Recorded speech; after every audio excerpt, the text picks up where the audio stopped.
This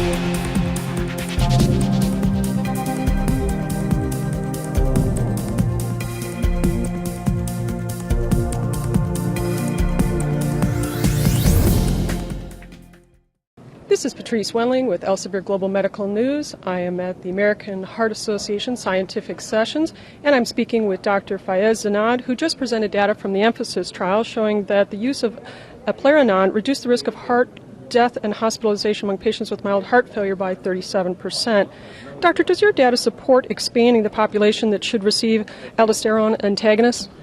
The answer is yes. The ROUSE trial had shown that aldosterone antagonists were effective in severe heart failure with left ventricular systolic dysfunction.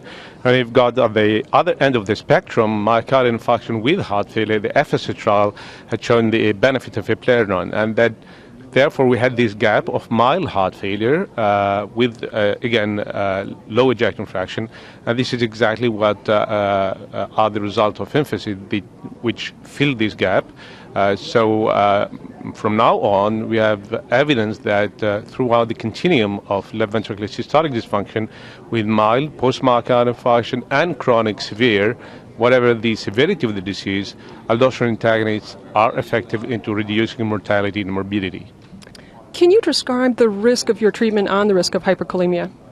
Yeah, well, the drug as expected, it's a potassium-sparing drug, but what we have done in the trial, as much as the other trials, is to pick up a very low dose so that the mechanism of action is potentially other things that the diuretic potassium-sparing, and the rate of hyperkalemia, although it was superior to placebo, was something we could tackle, and patients who withdrew from study drug because of hyperkalemia were in equal number in Eplerenone and placebo group, so there was no excess drug discontinuation related to hyperkalemia and no excess hospitalization or death related to hyperkalemia.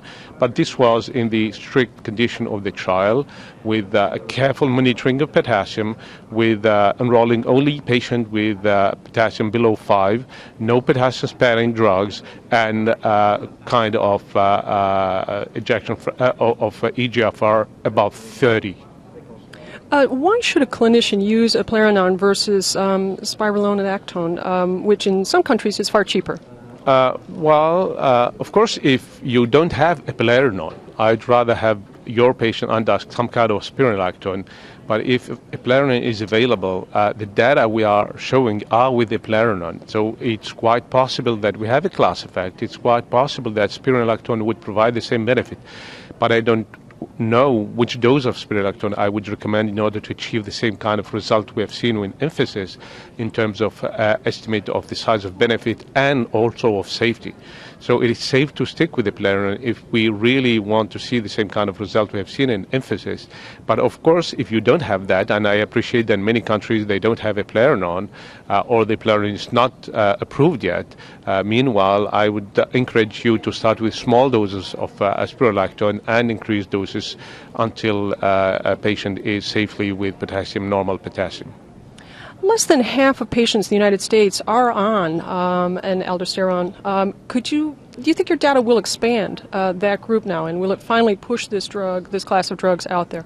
Well, the bottom line, and actually the result we have shown now with the 3 trial, is that we have the same kind of level of evidence than ACE inhibitors and beta blockers. We have 3 trials in 3 distinct groups of heart failure severity, which essentially have shown the same results: decrease in mortality, all-cause death, and decrease in morbidity, heart failure, and all-cause hospitalization.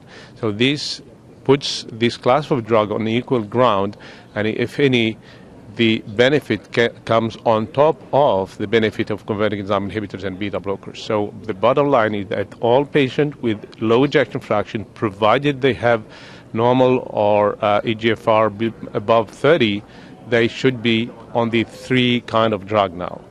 This is Patrice Wendling, live from the American Heart Association Scientific Sessions 2010.